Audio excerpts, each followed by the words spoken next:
So I feel like being messy, and the girls in Atlanta just gonna have to get me, okay? Why is the folks saying that the night of that tragic accident with Tamar, she was actually on a date booed up with Mendeecees?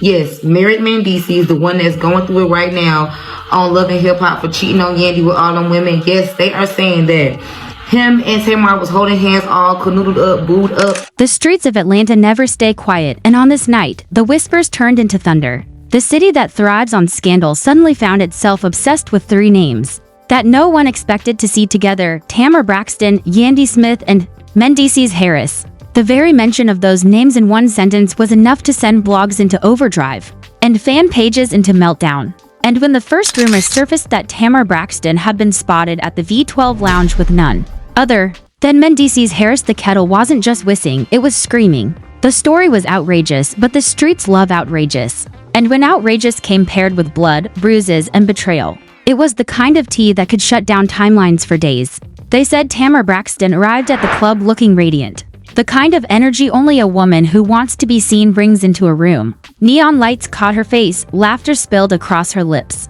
and the cameras on a dozen phones followed her every move. But what no one expected was the sight of Mendeecees Harris slipping into her orbit, married or fake married, depending on who you asked. To Yandy Smith, Mendeecees wasn't supposed to be anywhere near Tamar.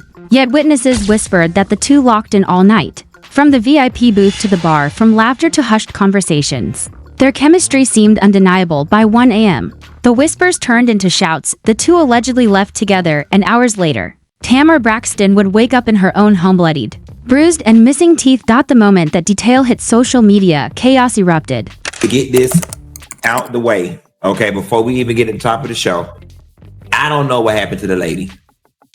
Okay, for those of y'all that know, I'm talking about Tamar Braxton. I don't know what happened to the lady. We went out. What night that was? We went out Saturday night. We went out Saturday night.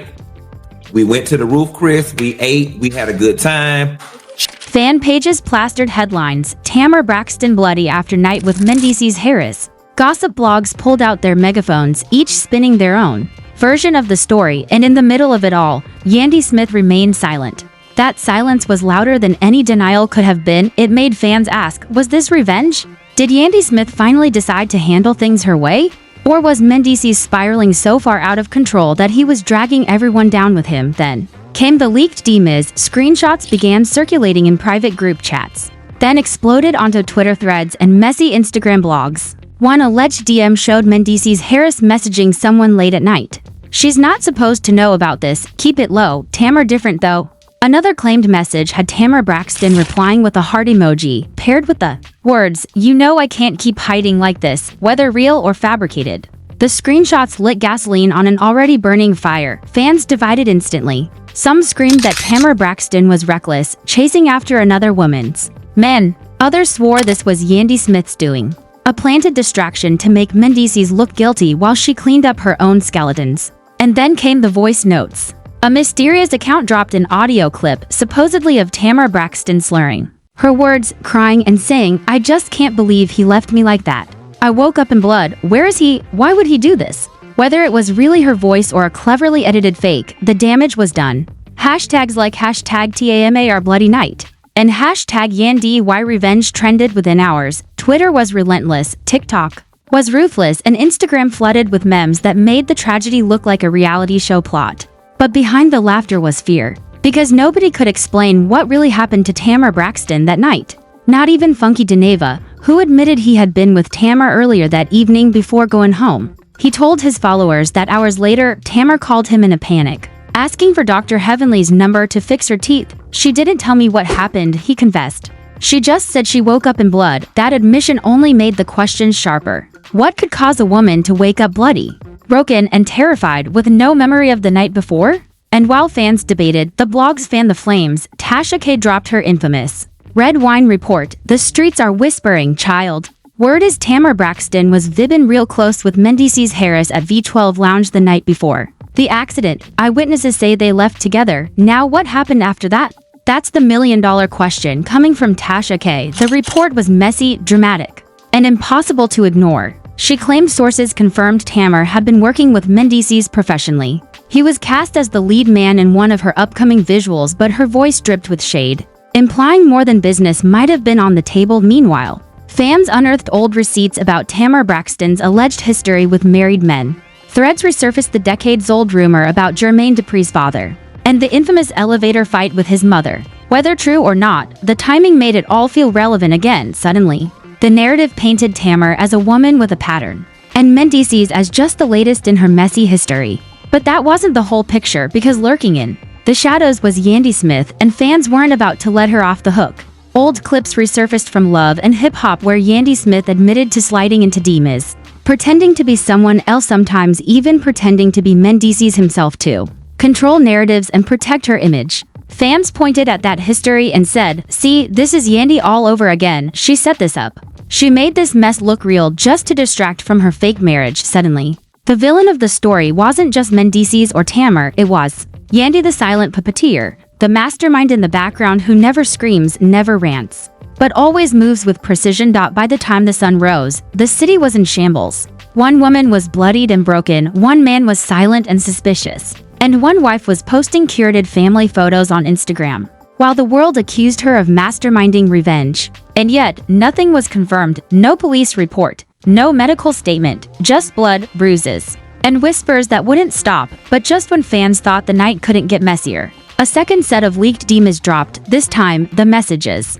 weren't between Tamar and Mendeecees, they were allegedly from Yandy Smith herself. One screenshot showed her writing to an unknown contact, "If she want to play, we can play. Don't forget who I am." Another read, "He always thinks with the wrong head, watch me fix that." Whether real or fake, these alleged DMs sent shockwaves through the timeline.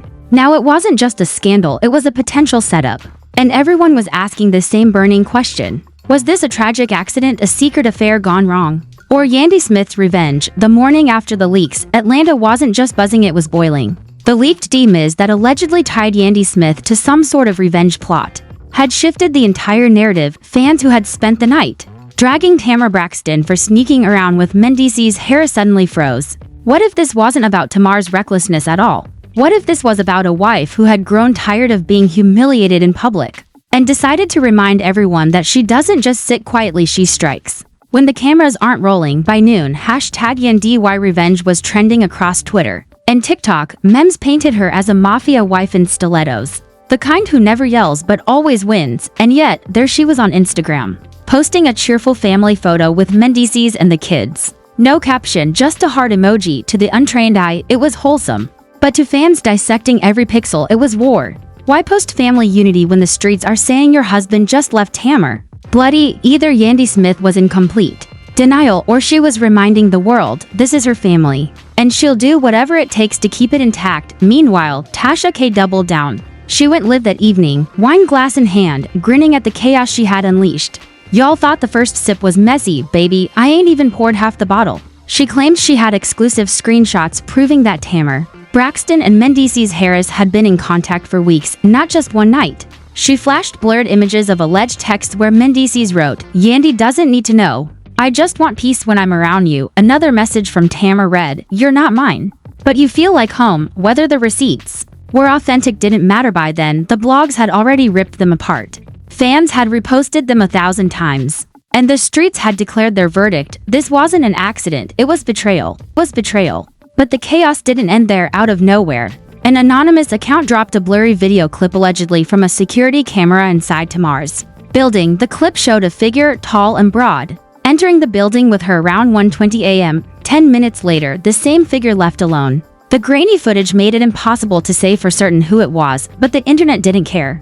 Every frame was dissected, slowed down, enhanced, and plastered with captions, "That's definitely Mendeecees Harris." Others swore it was a setup, a double planted to make him look guilty. Either way, the footage made one thing undeniable: someone entered Tamar Braxton's home that night, and that someone left her broken on the floor by morning. By now, Funky DeNeva was caught in the middle of the storm. Fans flooded his comments, accusing him of hiding what he knew. After all, he admitted he'd been with Tamar earlier that night. Why hadn't he gone back with her? Why hadn't he answered her call sooner? Some claimed he was protecting Yandy Smith. Others believed he was simply too deep in the mess and didn't want to get burned. His silence only made the fire spread faster. And still, Yandy Smith said nothing, but silence, as always, became her weapon. The less she spoke, the more people speculated. Old cast members from Love and Hip Hop began weighing in. Some hinted that this wasn't the first time Mendeecees Harris had embarrassed her behind the scenes. Others whispered that Yandy had quietly handled situations like this before, always off camera, always in the shadows. The narrative transformed. Tamar Braxton was no longer just a victim of a mysterious accident. She was potentially a pawn in a much larger game. Then came the alleged audio. A voice note leaked online claimed to be Yandy Smith speaking to a close friend. The voice, calm but cold, said, "He thinks he can keep embarrassing me. He doesn't know who he's playing with. She'll regret ever thinking she could step into my world." Whether it was really her voice or a convincing fake, the streets ate it up. The clip went viral within hours, reshared with captions like, "This is the real Yandy Smith, this is why she wins." Now fans weren't asking if she had a hand in what happened, they were asking how deep her hand was. The fallout hit hard. Sponsors whispered about distancing from Tamar Braxton until her situation cleared up. Mendeecees Harris kept his head down, refusing interviews, refusing to deny or confirm anything. But every day that passed in silence only made him look guiltier. And Tasha K, never one to let a story die, teased that she had one last receipt that would blow the lid off everything. She hinted at a medical document and a statement from someone close to Tamar that would prove this wasn't an accident at all. And then like clockwork it arrived. A screenshot of an alleged doctor's note surfaced, claiming Tamar Braxton had injuries consistent with blunt force trauma. The words sent shockwaves through the blogs. Blunt force trauma wasn't a fall, it wasn't an accident, it was an attack. But who did it? The streets pointed three ways. Some said Mendeecees Harris, because he was the last one seen with her. Others said a random stranger, a robbery gone wrong. But the loudest voices swore it was Yandy Smith's revenge, carried out by someone in her circle to protect her image and send a message. By the time the weekend ended, the scandal wasn't just gossip, it was a saga. Fans demanded answers, cast members picked sides, and production companies whispered about how much of this could make it onto the next season of Love and Hip Hop. For Tamar Braxton, it was a nightmare that left her physically broken and emotionally scarred. For Mendeecees Harris, it was yet another stain on a reputation already dripping in suspicion. And for Yandy Smith, it was the perfect storm, because no matter how many times her name was dragged, she still hadn't said a word. And in her silence, she controlled the story. But the one question that hung in the air louder than all the rumors, all the leaks, and all the hashtags was simple: who really hurt Tamar Braxton that night? Was it passion? Was it betrayal? Or was it the cold calculation of a woman who refuses to lose? The truth, as always in Atlanta, was buried under blood, secrets, and the loudest lie that could go viral. And until someone broke the silence, the only thing fans could do was keep refreshing, keep reposting, and keep guessing who held the knife in the shadows of Tamar Braxton's bloody night.